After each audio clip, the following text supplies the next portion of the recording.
नमस्कार, सत्ता का महासंग्राम देख रहे हैं आप। आपके साथ मैं हूँ लावनी विनीत। सत्ता का महासंग्राम उस राज्य की बात होने वाली है जो राज्य इसलिए दूसरे विधानसभा चुनाव से महत्वपूर्ण हो जाता है क्योंकि ये वो राज्य है जो प्रधानमंत्री नरेंद्र मोदी का गृह राज्य है, जहां से प्रधानमंत्री नरेंद्र मोदी ने जिस तरीके के मॉडल का प्रस्तुतिकरण देश के सामने रखा, उस मॉडल की चर्चा हर लोकसभा चुनाव में अब 2014 से लेकर अब तक होती हुई नजर आई है। और ऐसे में एक बार फिर से प्रधानमंत्री नरेंद्र मोदी के उसी गृह राज्य यानी गुजरात में चुनावों की दस्तक, चुनाव होने वाले हैं। 1 और 5 दिसंबर तारीखें मुकर्रर कर दी गई हैं, तारीखें तय कर दी गई हैं। लेकिन इन सब के बीच में जिस तरीके से प्रधानमंत्री नरेंद्र मोदी ने भारतीय जनता पार्टी के 27 सालों के गढ़ को एक बार फिर से मजबूत आधार देने के लिए कमान संभाल ली है, वो अपने आप में विपक्षियों की पेशानी पर बल लाने के लिए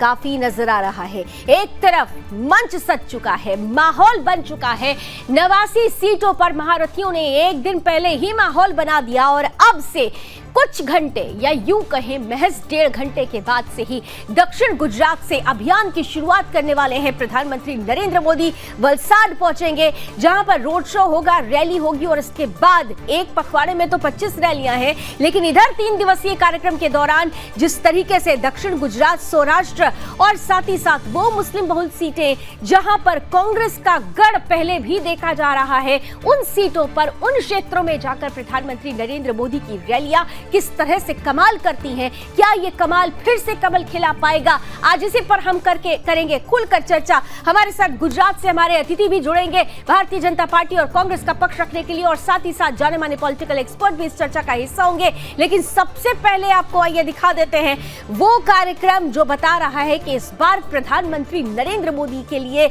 गुजरात कितना महत्वपूर्ण है। और जब हम गुजरात की बात करते हैं तो गुजरात के मुसलमान इस बार मोदी के पक्ष में है या फिर एक तरफा वोट जो कांग्रेस को जाता रहा, इस बार भी ऐसी ही कुछ स्थिति बनती हुई नजर आ रही है। बदलाव हो रहा है या बदलाव स्थिर है? आइए जानते समझते हैं हमारी इस स्पेशल रिपोर्ट।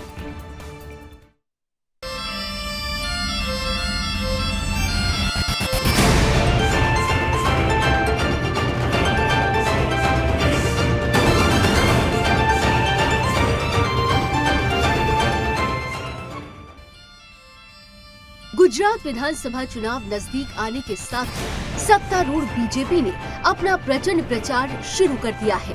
केंद्रीय मंत्री से लेकर कई राज्यों तक के मुख्यमंत्रियों ने मैदान संभाल रखा है। पीएम मोदी भी आज से चुनावी दंगल में दस्तक देने के लिए उतर रहे हैं। पीएम अगले एक पखवाड़े में राज्य भर में 25 रैलियों को संबोधित करेंगे। आज से पीएम मोदी का 3 दिवसीय गुजरात दौरा शुरू हो रहा है। देर शाम प्रधानमंत्री नरेंद्र मोदी वलसाड में एक रैली को संबोधित करने वाले हैं। रविवार को पीएम सोमनाथ मंदिर जाएंगे और फिर सौराष्ट्र में 4 रैलियों को संबोधित करेंगे। वेरावल, धोराजी, अमरेली और बोटाद में पीएम की 4 रैलियां होंगी। पिछले विधानसभा चुनाव में बीजेपी सौराष्ट्र की इन विधानसभा सीटों में एक भी सीट नहीं जीत पाई थी। सौराष्ट्र की ये सीटें कांग्रेस का गढ़ मानी जाती हैं। वहीं सोमवार को पीएम सुरेंद्र नगर, भरूच और नवसारी में रैलियां करेंगे। भरूच कांग्रेस के पूर्व दिग्गज नेता अहमद पटेल का गढ़ रहा है। साथ ही भरूच पर मुस्लिम वोट निर्णायक भूमिका में होते हैं क्योंकि भरूच में मुस्लिम आबादी 38% से अधिक है। दूसरी ओर नवसारी बीजेपी का गढ़ है। यहाँ से प्रदेश अध्यक्ष CR पाटिल बड़े अंतर से लोकसभा सीट जीत रहे हैं। राजनीतिक पंडितों की माने तो पीएम मोदी का ये दौरा काफी महत्वपूर्ण है, जहां एक ओर पीएम कांग्रेस के गढ़ को भेदने और मुस्लिमों को साधने के लिए निकले हैं, तो वहीं दूसरी ओर बीजेपी के दुर्ग को और मजबूत करने के लिए भी कमान संभाल चुके हैं। अब देखना बड़ा ही दिलचस्प होगा कि हिंदुत्व की प्रयोगशाला कहे जाने वाले सबसे बड़े राज्य का वोटर किसे सत्ता सौंपता है। हेमंत श्रीवास्तव के साथ ब्यूरो रिपोर्ट, सुदर्शन न्यूज।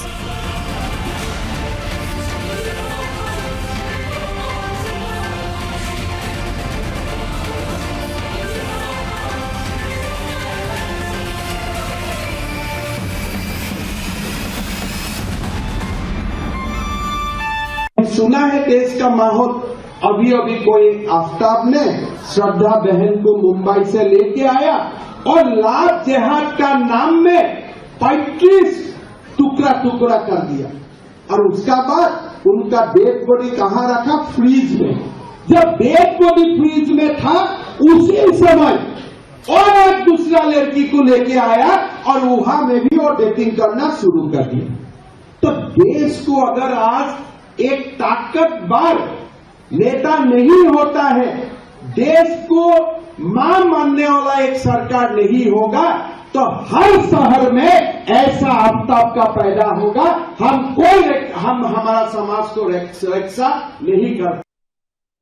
तो इसमें कोई दो राय नहीं है कि भारतीय जनता पार्टी के लिए गुजरात हिंदुत्व की प्रयोगशाला रही है और फिर से वही हिंदुत्व लेकर भारतीय जनता पार्टी चुनावी मैदान में उतर चुकी है, क्योंकि महारथियों ने जिस तरीके से इस प्रचार की कमान में धार देते हुए हिंदुत्व की बात की है, फिर वो चाहे हेमंत बिस्वा शर्मा हो, योगी आदित्यनाथ हो या फिर शिवराज सिंह चौहान हो, तीनों की तरफ से ही एक दिन पहले ही प्रधानमंत्री नरेंद्र मोदी के आज के दौरे के एक दिन पहले यानी कल जो परिस्थितियां बनी, जिस तरीके से अभियान में हिंदुत्व की बात कही गई, ऐसे में सवाल उठ रहा है कि इसका कितना बड़ा इंपैक्ट गुजरात के मुसलमानों पर पड़ने वाला है, क्योंकि इस बार के चुनावी प्रचार में जिस अभियान की शुरुआत प्रधानमंत्री नरेंद्र मोदी करने वाले हैं आज से कुछ ही देर में, इस 3 दिवसीय दौरे में वो सीटें भी शामिल हैं जो मुस्लिम बहुल सीटें हैं। ऐसे में इस अभियान से, इस बयान से, इस प्रचार से, कमान की इस धार से कितना असर हो रहा है गुजरात के वोटर्स पर, आइए जानते समझते हैं। शुरू करते हैं आज की चर्चा। हमारे साथ गुजरात से खास अतिथियों का पैनल जुड़ चुका है।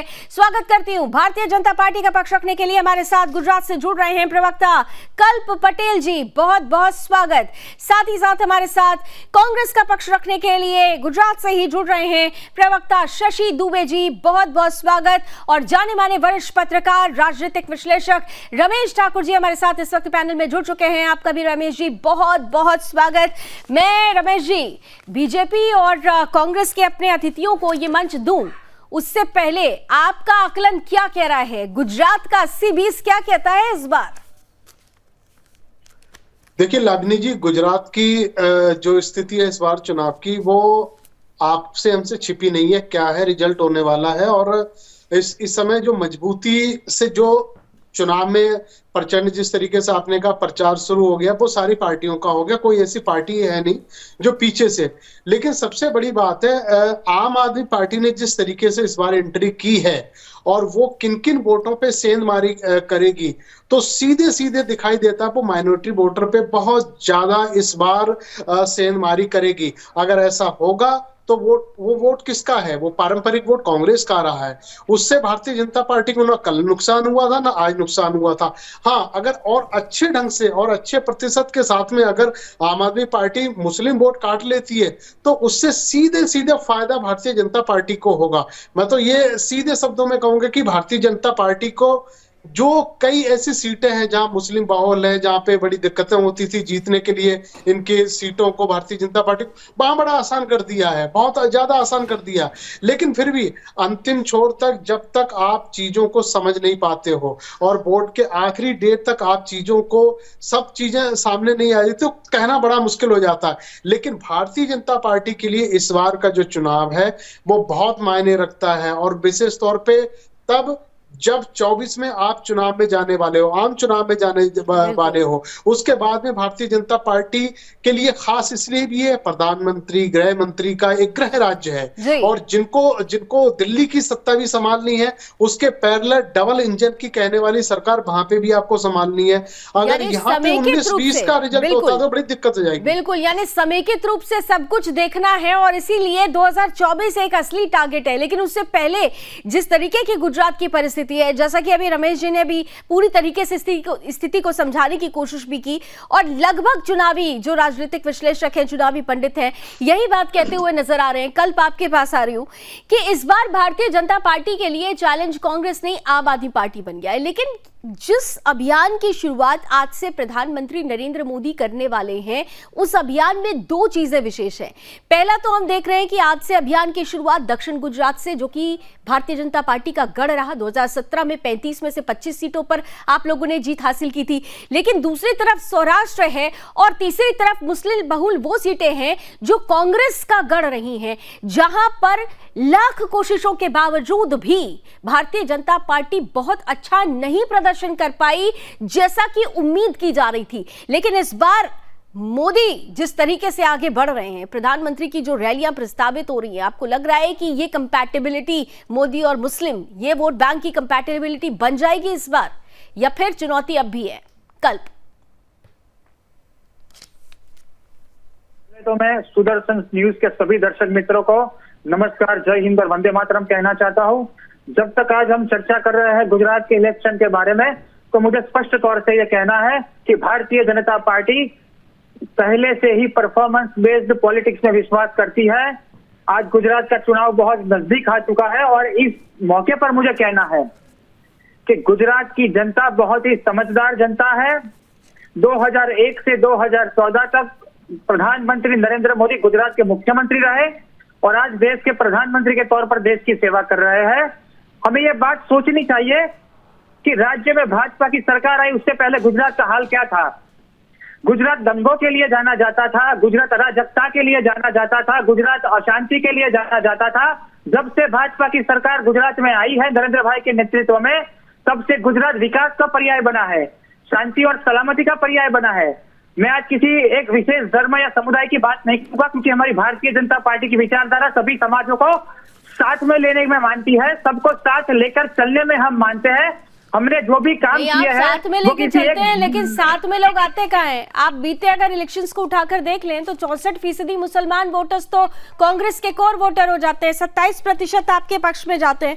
तो आप साथ में लेकर चलने की बात कर रहे हैं, लेकिन वो तो साथ में नहीं चलना चाहते हैं। गुजरात में 27 साल से भारतीय जनता पार्टी की सरकार है और सभी समुदाय ने हमको समर्थन दिया है। हमने जो भी काम किए हैं वो धर्म के आधार पर नहीं किए हैं। एक एग्जांपल मैं आपको देना चाहूंगा। नरेंद्र भाई मोदी गुजरात के जब मुख्यमंत्री थे तो ज्योति ग्राम योजना लेकर आए थे और ये योजना थी कि गुजरात के हर गांव में 24 घंटे बिजली दी जाए। इसके तहत हर घर में बिजली मिली, 24 घंटे मिली। उसकी नेम प्लेट को नहीं देखा गया कि वो कौन से धर्म का है, कौन से समुदाय का है। चुनाव की प्रचार संभालते हुए महारथी हैं, जब वोट डायरेक्ट हो रहे हैं तो मैं देख रही हूँ अक्सर कि सत्ता के महासंग्राम में जितने भी भारतीय जनता पार्टी के प्रवक्ता आ रहे हैं वो इतना डाइल्यूटेड क्यों हो जा रहे हैं? क्लियर है ना, अगर आप हिंदुत्व पर चुनावी मैदान में उतर रहे हैं तो खुलकर इसी पर रहिए ना, क्योंकि कोर वोटर्स तो कांग्रेस के रहे हैं। हम पिछले चुनावों की अगर बात कर लें, 2017 की मैं बार बार जिक्र कर रही हूँ, 2017 में 64% मुस्लिम वोटर्स कांग्रेस को ही गए थे और 27% केवल आपके पक्ष में थे। और इस बार भी जिस तरीके से अभी हमने कल देखा प्रचार की कमान संभालते हुए, चाहे हम हेमंत बिस्वा शर्मा को सुन ले या फिर योगी आदित्यनाथ जी को सुन ले या फिर हम शिवराज सिंह चौहान जी को सुन ले, तीनों की तरफ से ही जिस तरीके से डायरेक्ट हिंदुत्व को एक धार दी गई है, तो फिर यहां पर क्यों ऐसा होता है कि भारतीय जनता पार्टी के प्रवक्ता डाइल्यूट क्यों हो जाते हैं? आप जिनको साथ में लेकर चलने की बात कर रहे हैं वो आपके वोटर तो है ही नहीं, वो तो आपको वोट ही नहीं कर रहे हैं। इस बार क्या आपको लग रहा है कि क्यों वो आपके साथ आ सकते हैं? ऐसा क्या मैजिक होने वाला है?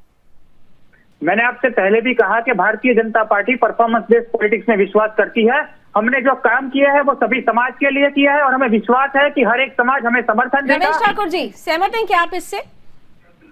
रमेश ठाकुर जी, ये देखो धरातल पे जो और शशि दुबे जी जब हमारे साथ जुड़ जाए तो प्लीज मुझे बता दीजिएगा। रमेश जी प्लीज कंटिन्यू कीजिए। देखिए धरातल पे जो स्थिति है कि मुस्लिम वोटर कितना भारतीय जनता पार्टी के पास आ जाएगा, ये बात सारे नेताओं को पता है भारतीय जनता पार्टी को कि उनके पास कुछ नहीं है। भारतीय जनता पार्टी के पक्ष में वहां का मुस्लिम वोटर कल भी नहीं था, आज भी नहीं था। यही वजह है आज भी उन्होंने, इस बार भी उन्होंने साथ किसी मुस्लिम वोटर को टिकट नहीं दिया है। लेकिन स्थितियां भारतीय जनता पार्टी की इस बार और मजबूत सी दिखती है।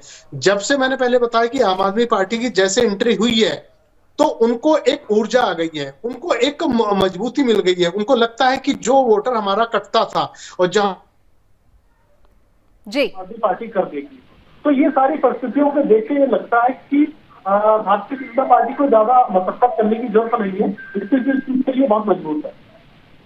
नहीं, यहाँ पे रमेश जी एक चीज थोड़ा क्लियर करिए, क्योंकि अब जो जिस तरीके से भारतीय जनता पार्टी में अब अभियान की जो तलवार है वो प्रधानमंत्री नरेंद्र मोदी के हाथ में अब आ जाएगी। अब तो कुछ घंटे का, 1 घंटे के आसपास का समय है जब वलसाड में वो नजर आएंगे, और उसके बाद सौराष्ट्र में उन इलाकों पर पहुंचना जहां पर मुस्लिम बहुल सीटें हैं। खासतौर से अगर मैं भरूच की भी बात करती हूँ, जहां पर 38% मुसलमान हैं, जो कि पूरी तरह से गढ़ रहा है और निर्णायक भूमिका यहाँ पर मुस्लिम वोटर निभाते हुए नजर आते हैं। क्या यहाँ पर प्रधानमंत्री नरेंद्र मोदी की रैली कोई इंपैक्ट डाल पाएगी? क्या इस बार जिस चेंज की बात कल्प कर रहे हैं वो चेंज क्या वाकई समझ पाएंगे मुस्लिम वोटर्स?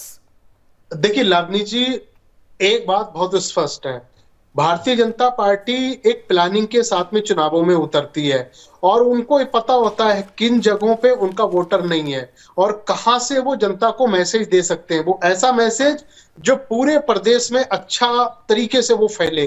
तो उनको पता है कि यहाँ पे जहां पे इनकी मीटिंग या जहां रैली प्रधानमंत्री करने वाले हैं उनको,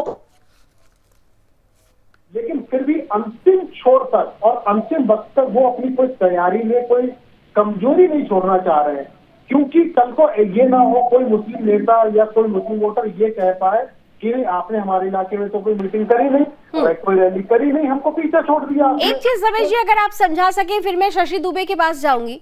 अभी कुछ दिन पहले ही हमने देखा है कि उत्तर प्रदेश में 2 खास कार्यक्रम हुए थे जिसमें पसमानदा मुसलमानों को लेकर एक कार्यक्रम किया गया था, और वहां पर जिस तरीके की परिस्थिति बनी थी, वहां से एक संदेश गुजरात को पहुंचाने की कोशिश की गई कि दरअसल पसमानदा मुसलमानों को कांग्रेस हो या आम आदमी पार्टी हो, वो वोट बैंक मानती है, उनके लिए काम नहीं करती और मोदी सरकार उनके लिए काम कर रही है। ये जो मैसेज उत्तर प्रदेश की धरती से देने की कोशिश की गई थी गुजरात के मुसलमानों को, क्या इसका कोई इंपैक्ट पड़ेगा? क्या आपको लगता है कि इसका एक बड़ा असर हो सकता है? मैं इसी पे आना चाह रहा था जो आपने बात, देखो पसमानदा मुसलमान जितना भी है उनको, उनकी महिलाओं को और जितना भी एक युवा वोटर है उनको प्रभावित किया है भारतीय जनता पार्टी ने। उनको मैसेज उनके प्रदेश से ना देके दूसरे प्रदेश से दिया जाना चाहिए था और वैसा किया, क्योंकि महिलाओं को चाहे 3 तलाक का मुद्दा हो जाए, चाहे गैस रसोई और चाहे महिलाओं से वेलफेयर से जुड़ी जो भी चीजें हों, वो करने की कोशिश करी है और वही इन्हों प्रचारित उन्होंने करा है। मुझे लगता है इस बार कुछ ना कुछ जो वोटर है जो मुस्लिम समुदाय का, वो भारतीय जनता पार्टी में इस बार शिफ्ट हो सकता है, लेकिन इतनी उम्मीद नहीं है कि जो ये कह के चल रहे हैं कि हमें 20 या 25% वोटर वहां से हमारे पक्ष में आ जाएगा, वो थोड़ा सा कहना जल्दबाजी होगा। जी ठीक है, शशि दुबे जी क्या हमारे साथ जुड़ चुके हैं? यस शशि जी, आपको मेरी आवाज पहुंच रही है? एकदम पहुंच रहे मैडम, शशि जी बहुत बहुत स्वागत है। कांग्रेस का पक्ष रखने के लिए आप यहाँ पर उपस्थित हैं और कांग्रेस के गढ़ में ही प्रधानमंत्री नरेंद्र मोदी अब अभियान की तलवार पे धार देने के लिए पहुंच रहे हैं, और खास तौर से उन इलाकों में जहां पर आपके कोर वोटर्स रहते हैं, मुस्लिम वोटर्स। पेशानी पर बल आ रहा है, कुछ घबराहट हो रही है या फिर लग रहा है कि ऑल इज वेल? शशि जी कर रहे यार, नहीं नेटवर्क जी शशि जी, मेरा प्रश्न आप सुन पाए या मैं दोहराऊं प्रश्न अपना?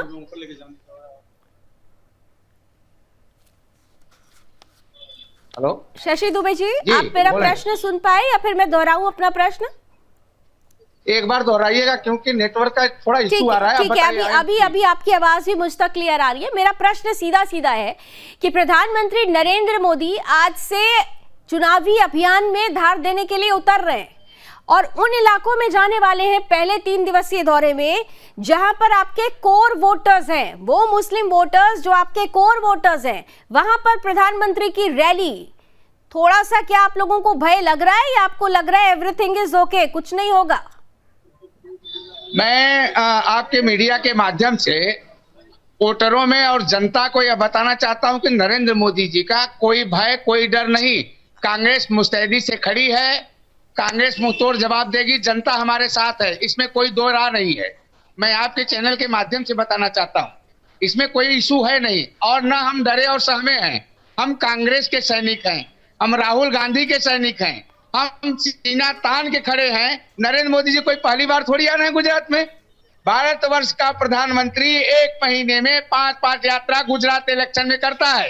यह इतिहास उठा के देख लीजिए, कांग्रेस की 70 वर्षों की सरकार में प्रधानमंत्री स्टेट इलेक्शन में सिर्फ 2 जगह 3 जगह मीटिंग करता था, वो हर जगह नहीं करता था। वो प्रचार मंत्री नहीं था, वह माननीय सम्मानित श्री भारत के प्रधानमंत्री हुआ करते थे, जो एक गरिमा में रहते थे। उनकी एक गरिमा होती है।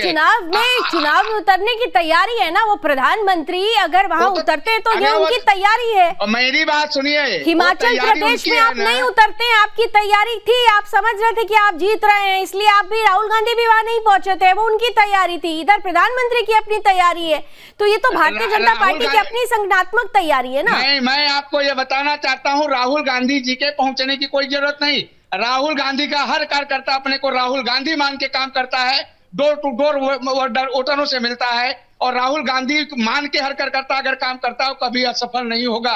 वह खुद राहुल गांधी मानता है अपने आप को, प्रचार करने की कोई जरूरत नहीं।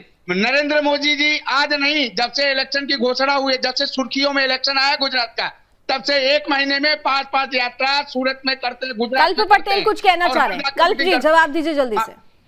हाँ बोलिए जी, कल्प पटेल जी भारतीय जनता पार्टी से आपकी बात का जवाब देना चाह रहे हैं।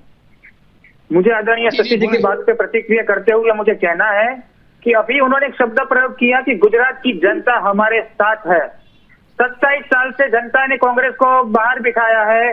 2014 लोकसभा में 0, 2019 लोकसभा में 0, विधानसभा उपचुनावों में 0, कॉर्पोरेशन के इलेक्शन में 0, जिला पंचायत के इलेक्शन में 0, तालुका पंचायत जनता ने कांग्रेस को संपूर्णतः नकार दिया है। तो किस तरह से आप बता रहे हैं कि कांग्रेस की साथ गुजरात की जनता है? और इसके साथ एक और बात मैं कहूंगा, प्लीज जनता ने किसको बैठाया? सखी जी बीच में मत बोलिए, सखी जी मैं आपके बीच में नहीं बोल रहा हूँ। सखी जी प्लीज, मैं आपको बीच में, लावनी जी मैं बीच में नहीं बोल रहा हूँ, उनको बताइए प्लीज बीच में ना बोले प्लीज। हाँ ठीक है पटेल जी, कंप्लीट बोलिए। उन्होंने राहुल गांधी जी का जिक्र किया कि जो भारत जोड़ो यात्रा के नाम पे आज कांग्रेस बचाओ यात्रा निकाले हुए है। जो व्यक्ति आज भारत जोड़ो के नाम पे पूरे देश में घूम रहा है, उसे शायद पता नहीं है कि इस देश को जोड़ने वाले सरदार पटेल थे। उनकी दुनिया की सबसे बड़ी प्रतिमा गुजरात में है। क्यों आज तक गुजरात में कांग्रेस का कोई बड़ा नेता स्टैच्यू ऑफ यूनिटी के लिए नहीं आया? जिस पार्टी ने इस देश के 2 टुकड़े किए थे, वो आज वोट के लिए भारत जोड़ो यात्रा के नाम पे नौटंकी कर रहे हैं, और इस बात को देश की जनता भली भांति समझ रही है। जल्दी से शशि जी काउंटर आंसर। एक और यस जी शशि जी,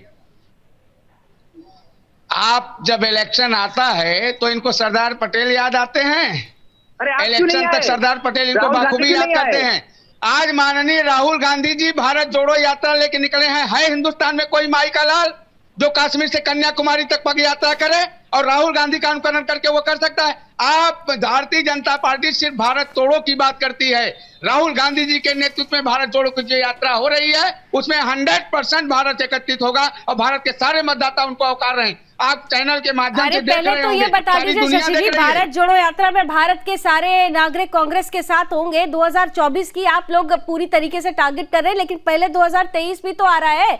अभी 2022 में गुजरात है, 2023 में हिंदी बेल्ट के कई ऐसे स्टेट्स हैं जो आप लोगों के लिए चुनौती बने हुए हैं।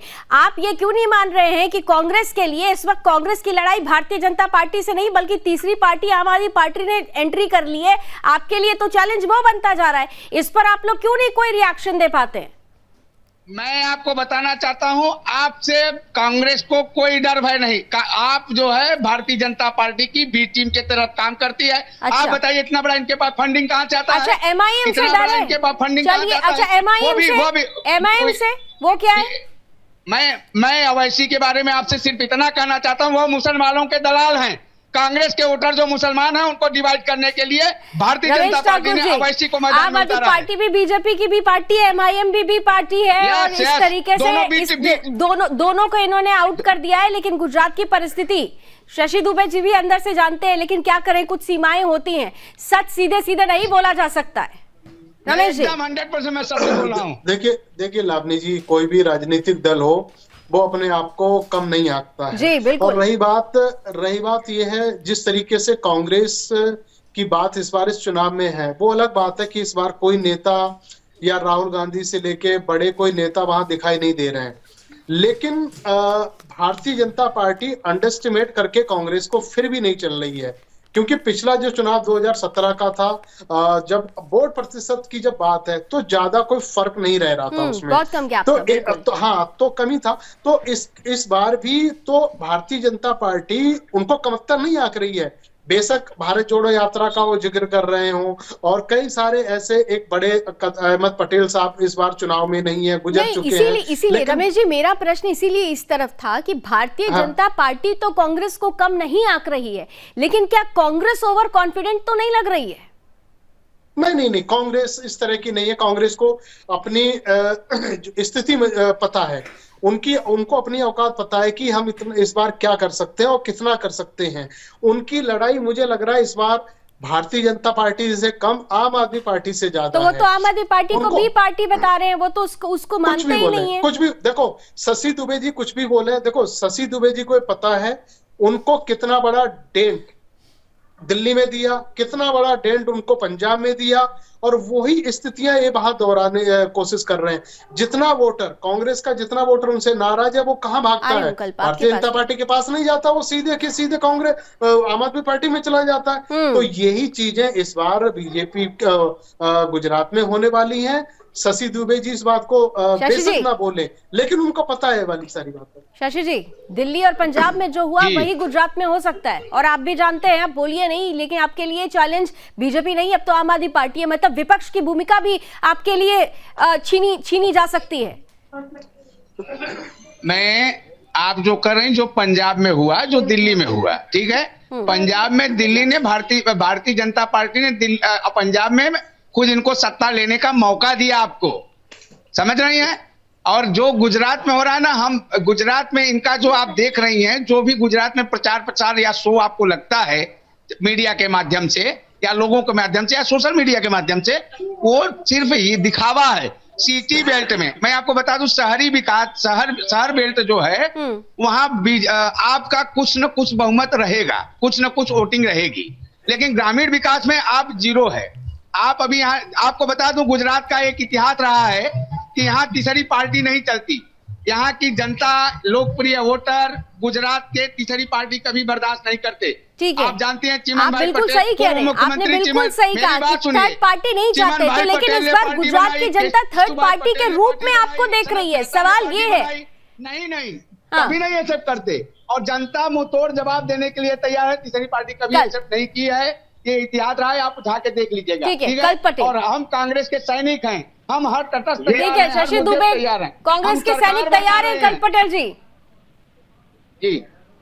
ये एक बात मुझे बहुत ही स्पष्ट तौर से कहनी है कि कांग्रेस पार्टी इस बार गुजरात में चुनाव जीतने के लिए नहीं, जमीन बचाने के लिए लड़ रही है। उनका डबल डिजिट में आना भी इस बार मुश्किल होने वाला है। और अभी जिक्र राहुल गांधी जी का हो रहा था, तो मुझे एक बात बतानी है कि हिमाचल के चुनाव संपन्न हो चुके हैं। हिमाचल में आदरणीय राहुल गांधी जी एक बार भी नहीं गए, एक रैली भी नहीं की। गुजरात चुनाव में अब चंद दिन बाकी रह गए हैं, फिर भी अभी भी राहुल गांधी नहीं आए हैं। नहीं, तो वो तो कह रहे हैं ना, राहुल गांधी की जरूरत नहीं है, कांग्रेस का हर कार्यकर्ता राहुल गांधी है, वो तो ये कह रहे हैं। राहुल गांधी यहाँ पे नहीं आ रहे, उसकी दो मतलब हो सकते हैं। या तो उन्हें गुजरात में आना पसंद नहीं है, या तो गुजरात की नेतागिरी ने तो हाथ जोड़ के उनको बोला है कि प्लीज आप ज्यादा मत आना, वरना हमारी जो सीटें आने वाली है वो भी कम हो जाने वाली है। और एक और बात मुझे वैसे चलिए आप दोनों को बता देते हैं, 22 तारीख को, वैसे चलिए 22 तारीख को बता देती हूँ कि राहुल गांधी गुजरात आ रहे हैं 22 तारीख को। शशि, शायद आपको भी ये क्लियर नहीं था, 22 तारीख को राहुल गांधी गुजरात आ रहे हैं। आपने कहा कि हर कार्यकर्ता राहुल गांधी है, ठीक है, मान लिया, लेकिन राहुल गांधी 22 तारीख को गुजरात आ रहे हैं। इंपैक्ट क्या होगा ये देखना बहुत ही ज्यादा इंपॉर्टेंट होगा। लेकिन इन सब के बीच कल जो बात आप कहने की कोशिश कर रहे हैं कि जमीन बचाने की कोशिश हो रही है, यानी आप भी मानते हैं कि इस बार आपकी लड़ाई भारतीय जनता पार्टी से ज्यादा आम आदमी पार्टी से हो गई, कांग्रेस से ज्यादा आम आदमी पार्टी से हो गई है। जिस तरह से भारतीय जनता पार्टी की सरकार ने मैं कल पटेल से पूछ रही हूँ, शशि जी, मैंने कल पटेल से ये बात पूछी है। जिस तरह से भारतीय जनता पार्टी की सरकार ने पिछले 27 साल में गुजरात में काम किया है, हमें से डर है ना, तो आम आदमी पार्टी से डर है। हमें अपने परफॉर्मेंस पर विश्वास है, और हमें पता है कि गुजरात की जनता बहुत समझदार है। गुजरात की जनता को आज पता है कि कांग्रेस की विचारधारा है डिवाइड एंड रूल, और भारतीय जनता पार्टी की विचारधारा यूनाइट एंड ग्रो है। कांग्रेस और आम आदमी पार्टी की विचारधारा है नकली सेक्युलरिज्म और भारतीय जनता पार्टी की विचारधारा है स्ट्रॉन्ग और पैशनेट राष्ट्रवाद। कांग्रेस और आम आदमी पार्टी की विचारधारा है वोट बैंक पॉलिटिक्स और भारतीय जनता पार्टी की विचारधारा है सबका साथ, सबका विकास और सबका विश्वास।